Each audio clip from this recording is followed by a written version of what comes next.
Hello, I'm Spencer Conover, Assistant Director of Pasco County Animal Services, and I'd like to introduce you to our department and share a little bit about our team and the services we provide our community. Animal Services is a department of the Public Services Branch of Pasco County. Our facility is located in Land O'Lakes, just behind the Oakstead subdivision, right off of State Road 54. Here, we operate an adoption center, coordinate animal control operations, issue county pet licenses, and house and care for dogs and cats who find themselves lost, stray, abandoned, perhaps surrendered by their owner, or part of a number of animal control investigations. Our mission at Animal Services is to ensure the health and safety of the people and pets in our community by encouraging responsible pet ownership through education, legislation, and providing incentives to sterilize pets. There's a lot that goes into fulfilling that mission every day, and your Animal Services team is dedicated to providing the best service possible to all of the citizens of Pasco, whether it be people or pets. We operate the only municipal shelter in Pasco County with a goal of saving 90% of the animals who come through our facility. For years, Pasco County operated a high-kill shelter. For example, in 2010, the live release rate of the organization was just 25%. That meant that 75% of the animals that came into the shelter were euthanized. It was how most municipal shelters operated, but our community no longer wanted a high-kill shelter. So, in 2012, the Board of County Commissioners listened and decided to make a drastic change in the way our county animal shelter operated. They voted to adopt a Save 90% program. The impact of that program has been absolutely tremendous. Our euthanasia rate has been drastically reduced, and our live release rate, or the number of animals that leave the shelter with a positive outcome, has greatly and significantly been improved. The shelter now routinely saves over 90% of the dogs and cats we see every year through coordinated sheltering initiatives, community-based sheltering, and focusing on that human-animal bond. You can learn more about these efforts on how you can help animals in your community by visiting our website at www.mypasco.net/PAS. Humane education is one of the keys to responsible pet ownership and ensuring the safety of people and pets in our community. We often have team members visit schools, homeowners associations, and other community groups. The more that we get the word out about safety and responsible pet ownership, the more we as an organization can fulfill our mission to ensure the health and safety of people and pets in our county. In reaching our Save 90% goal, we promote adoption as well as fostering and pet transfers to our rescue partners. We saved thousands of Pasco pets each year. Prior to adoption, all of those pets are vaccinated, sterilized, and microchipped. We have an excellent veterinary team that works hard to ensure the health of each animal as it comes into the shelter and to maintain that health during its short stay. In addition, we socialize our pets to improve their interactions with both people and other animals in our care. Our amazing animal care team utilizes multiple tools every single day, such as playgroups and enrichment, to socialize adoptable animals and improve their stay at the shelter. We oftentimes get puppies and kittens at the shelter that have been abandoned and are too young to survive on their own. We try extremely hard to place them with foster care families or rescue groups until they're old enough to be adopted. The shelter is not an ideal environment for the young ones to thrive. Their immune systems are simply not strong enough, and they are too young to vaccinate at the time. Fostering a pet can be a fulfilling experience for everyone involved. Our rescue partners, they play a vital role in the organization's life-saving mission. We partner with dozens, if not hundreds, of local nonprofit animal shelters, including SPCAs and humane societies, as well as hundreds of foster-based rescue groups. They often help with dogs or cats that may need more behavior training or possibly advanced medical care. Many of our stray pets have a tough time being adopted simply because they have not ever known a good home environment or have never been provided responsible pet care. That's where our rescue partners really help by taking these pets and spending time with them to place them in appropriate homes. Reducing pet overpopulation is another important element to our Save 90 program. Overbreeding pets is a serious concern in our community. To help prevent the overbreeding of pets, Pasco County has established SNP. SNP stands for Spay, Neuter, and Pasco. Multiple local veterinary clinics participate in our SNP program and support both our low-income pet sterilization program and our Trap, Neuter, Vaccinate, and Return program, also known as TNVR. If you qualify for the low-income program, you can simply fill out an application, pay a small copay, and schedule your pet's surgery with a local veterinary partner. For our TNVR program, which is for feral or community cats, there's no application required. Just pay a minimal copay, and you can schedule the surgery with one of our participating veterinarians. Sterilization and rabies vaccinations are crucial components to reducing feral cat populations in our neighborhoods throughout the county. One of the most important services we provide in the community is animal control. Our animal control officers are out in neighborhoods, just like yours, investigating a host of animal issues and complaints, with the priority being the public's health and safety and the welfare of the animals in our community. Complaints may include animal cruelty, neglect cases, abandonments, hoarding cases, nuisance calls, and of course stray dogs. These officers also provide support for our county's first responders. Rabies control is a key factor for our field services team mission. Animal bite investigations continue to be a growing concern in our county.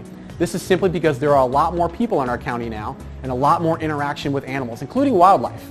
Our rabies control officer averages over 150 bite investigations a month. Fortunately, there have been no cases of human rabies in Pasco County, but the virus is always a threat, and it's the reason pets in Florida are required to remain current on their rabies vaccinations and their pet licensing. Our pet licensing program accounts for a huge source of our department funding through the Municipal Services Fund in Pasco County. Our organization revenue also helps pay for community-based programs such as our SNP program, additional medical services available to animals in the shelter, and our incredible volunteer program. Our hundreds of volunteers are out at the shelter every single day, providing love and comfort to our pets. They're out there walking dogs, socializing animals, taking them to events, helping potential adopters, cleaning cages, and so much more. Pasco County Animal Services operates as a service enterprise organization as certified by Points of Light and now offers dozens of unique skills-based volunteer opportunities in every single area of the shelter. This includes animal control and even veterinary services. Between our volunteers, rescue partners, community partners, and team members here at Animal Services, we understand it's truly a team effort to help as many people and pets as we do in our community. Hello, I'm Mike Shumate, Director of Pasco County Animal Services. I hope this brief video has given you a glimpse of the services we provide.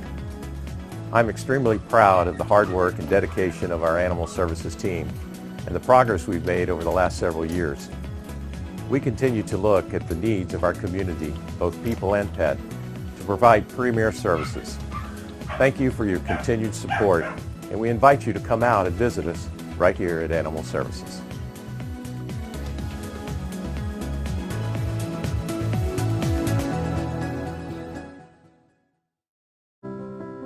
One in 3 pets will go missing in their lifetime.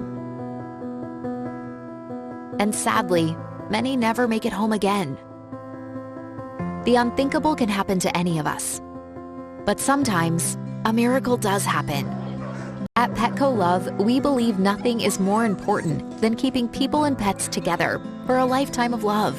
That's why we're launching the Petco Love Lost National Database. This will be the free and easy-to-use go-to resource using pet facial recognition technology to help reunite lost pets with their families. Making scenes like this an everyday thing. Let's unite to reunite. Petco Love Lost.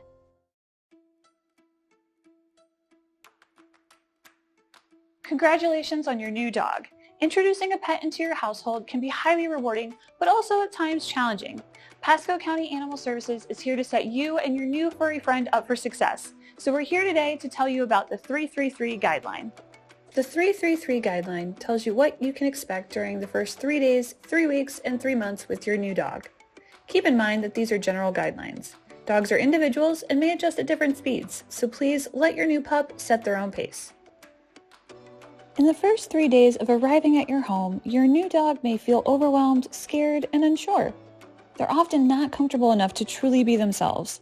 They may be uninterested in eating and drinking, or they may be curling up in their crate or hiding. They may also test some of the rules or boundaries you've set. After 3 weeks, your dog should start to settle in and feel comfortable. They're figuring out the new environment and getting into a routine. They'll begin to let their guard down and show their true colors. Sometimes, behavior concerns you haven't previously noticed may start to show up. By the time 3 months have passed, your dog should finally be comfortable in your home. They're building trust and bonding with you, gaining a sense of security, and becoming set in that routine. By this point, they've probably realized that this is their forever home. Just like with people, dogs need time to adjust to a new home and routine. With patience and consistency, you'll allow your new pup to blossom and become your best friend. For more information on adoption, as well as resources for new pet owners, please visit us at mypasco.net/PAS.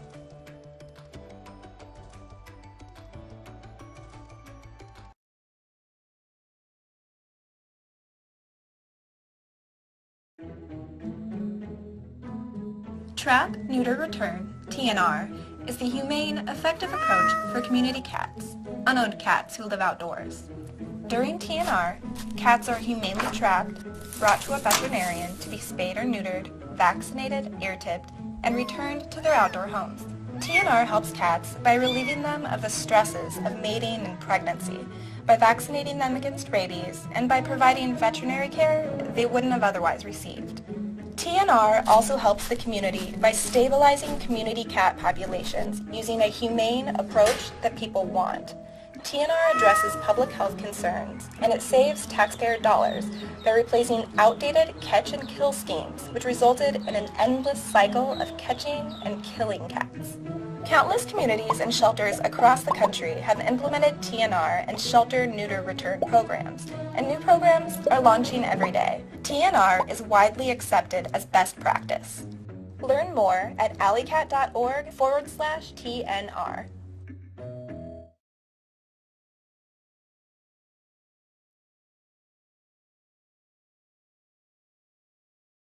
This is a one-day-old kitten. This is a 2-week-old kitten. This is a 7-week-old kitten. And this is 40 kittens. That's how many come through some of our nation's busiest shelters every day. We need people to foster these really cute kittens in order to get them to their adoptable age of 8 weeks old. If you do, you'll be helping to save a life. Fostering for even 1 week will help. That's a pretty short-term commitment. And these days, most of us are pretty good at short-term commitments. This is a reason to foster. And this is a reason to foster. And this. And this. This is 40 reasons to foster a kitten. But let's face it, all you really need is one. Check out the Best Friends Animal Society Instagram page or visit bestfriends.org/kittens and foster a kitten today.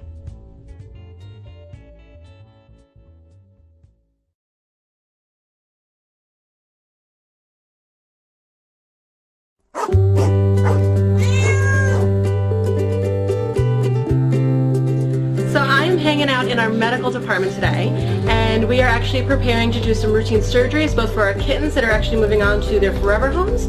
But another thing that we also do while we're here in our medical department is we do also work with several injured pets as well. We have one kitty that's here right now. She actually came in with a partially fractured jaw, and she's actually very, very happy and very sweet. But while she's with us, we'll make sure she gets some really good pain medication, get them taken care of, and then when she's ready and feeling good, we'll make sure she finds her forever home. We also have several kitties that are under medical foster right now. We are actually watching from day to day. She has a little bit of a eye thing going on here, but we're watching her. She's in medical foster right now, and as we go from day to day, medical will decide if she does need to have her eye either removed or if there is more medical treatment that can be offered for her.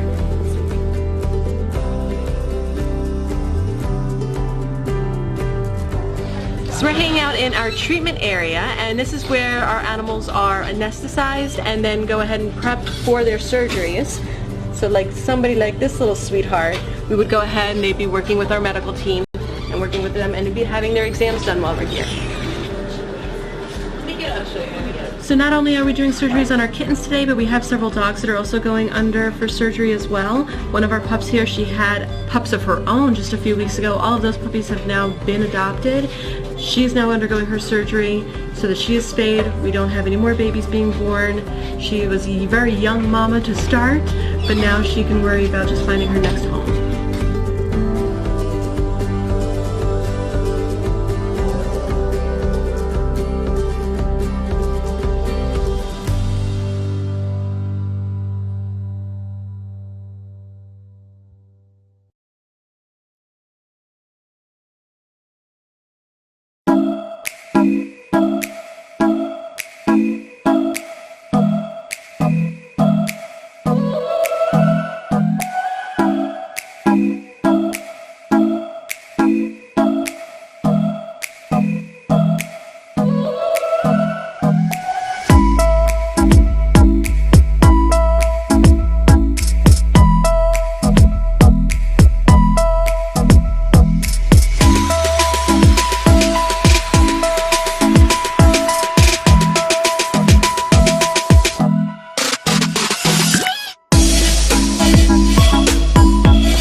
See that cute little dog in the pet store window?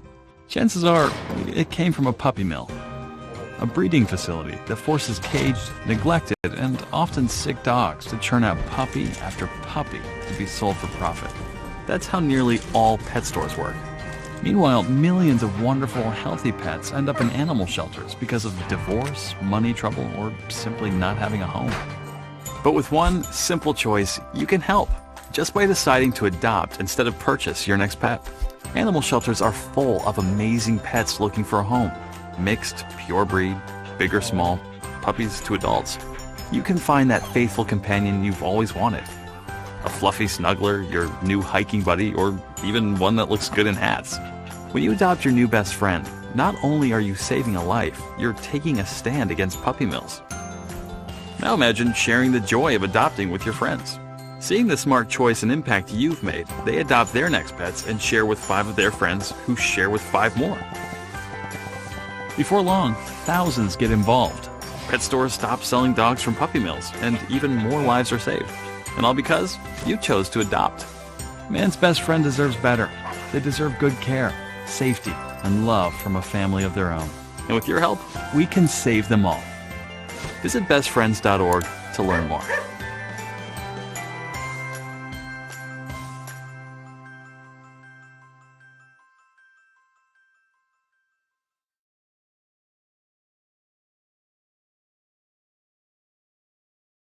Community cats are unowned cats who live outdoors. They're also known as stray cats or feral cats.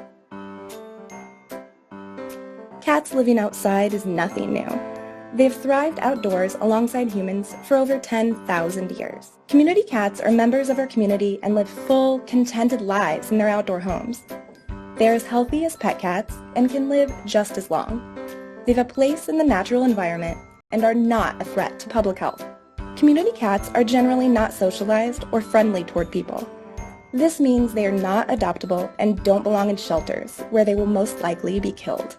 Trap, neuter, return is the only humane and effective approach to community cats. Cats are humanely trapped, spayed or neutered, vaccinated, ear-tipped, and returned to their outdoor homes.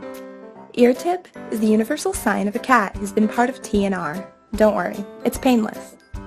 TNR helps cats in the communities where they live. Learn more about community cats at alleycat.org/community cats.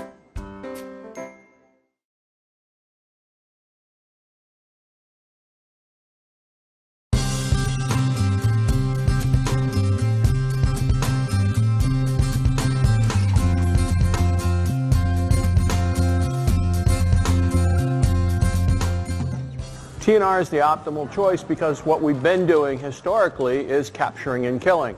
And all that does is it continues, animal services goes out and catches, they bring them in, these cats aren't adoptable, so they kill them, and they do it over and over again, and there is no end in sight for this. It is a waste of resources, it is a waste of time, it is a waste of money. Trap and kill, as we've seen, is simply not effective. That's been practiced for decades throughout the country with very little results. Everywhere that trap and kill has been practiced, there's still lots of cats living in the wild. So that's an abject failure. We know that doesn't work. TNR, on the other hand, we know does work. For those communities that are struggling with the challenge of dealing with a number of cat complaints in the community, TNR is not only a viable solution, but it is a humane solution. As a veterinarian, I took an oath to prevent animal suffering and promote animal welfare, and I think that TNR is the best way to approach that when it comes to community cats. In Jacksonville, we've actually started to see a decrease in the number of cats that are trapped and brought to animal control since the massive TNR program started 4 years ago. So TNR is the only program that I've found that is effective in any way. TNR is important to the city of San Antonio because it provides a viable solution to a challenge facing our community. We have a significant stray feral cat problem in our community, and what TNR allows us to do is to address the challenge humanely and to address any rodent animal issues that we have as well. So it's mutually beneficial for the health and safety of our community, but it also does the right thing for the animal. The benefits of TNR in San Jose are mostly that cats can be controlled in a more humane manner than the traditional shelter system. In San Jose, our community has really embraced our TNR efforts, including our city council and mayor passing a resolution encouraging the residents to take advantage of the services that we're offering. Many people, once they find out about the program, say, if I had known about this sooner, I would have brought the cat in earlier. I live in Tampa, Florida. We've been doing this since 2007. In that time period, we've done 33,000 cats, and 9,000 less cats are going in the front door of our animal services in 2012 than they did in 2007. It's made a difference.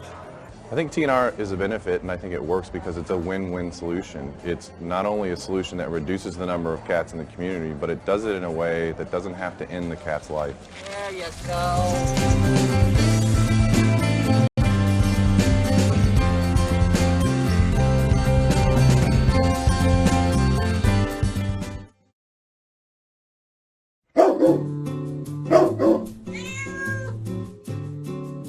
Hello, I'm Cindy of Possum Village Rescue. I'm Linda of Pro Rescue and a volunteer here at Pasco County Animal Services. My name is Dr. Christine Glenn at PCAS. We're here to talk with you today about the number of cats coming into Pasco County Animal Services. You've probably seen loose or stray cats in your neighborhood. Did you know Pasco County does not have leash laws for cats? That means cats can roam free in our county. And that's why Animal Services doesn't pick up or accept stray cats in the Land O'Lakes shelter. In fact, some of our neighbors enjoy allowing their cats to explore their community, knowing that they won't be picked up and sent to the shelter. The average shelter return to owner rate for cats is less than 2%. That means if you bring a community cat to our shelter, it's not likely they'll end up being returned to their caregivers. Cats in our communities often have one or more caregivers, and they usually hang out in their home area. The best thing to do for these cats is to leave them be. Share that message and you too can help battle pet overpopulation. Pasco Animal Services sees a staggering number of kittens from March through November. More than 1,000 kittens under 8 weeks old in 2018 alone. It's human nature to want to help when you find a litter of these fragile felines. But in most cases, they really don't need our help. The mama cat often leaves her babies for a bit to go find food. Again, the best thing you can do is leave them be. In fact, these kittens have a much better chance of survival if we leave them for mom to take care of. Kittens 8 weeks or younger can't stay in a shelter. They're simply not strong enough to fight off common diseases or viruses that older vaccinated cats are able to handle. By leaving them be, you're actually helping save their lives. If you're concerned the kittens have really been orphaned, meaning they haven't been moved, or you're sure mom hasn't been back in at least 8 consecutive hours, then you can step in and care for the kittens. Animal Services offers resources on our website about kitten fostering, spay and neuter services, trap rentals, and vaccinations. Whether you have a single community cat or a bunch of kitties, we encourage you to contact us at 813-929-1212 for more information on our SNP, Trap, Neuter, Vaccinate, Release program. This means healthier and fewer community cats in your neighborhood. Healthier because we can prevent diseases like rabies, and fewer because all of the cats that we treat are also spayed and neutered. Cats are eligible for the program at 8 weeks old. Pasco Animal Services understands community cats can be an issue for some neighborhoods, and we encourage you to reach out to us. We'd love to come visit your community group. Our team members are available for meetings and presentations. You can book an appearance right on our website. Popular topics are solutions between neighbors, feeding stations, and humane deterrents for keeping cats off of certain properties. Pasco County is a strong and growing community, and through our combined efforts, we can help save lives with 3 simple words. Leave them be.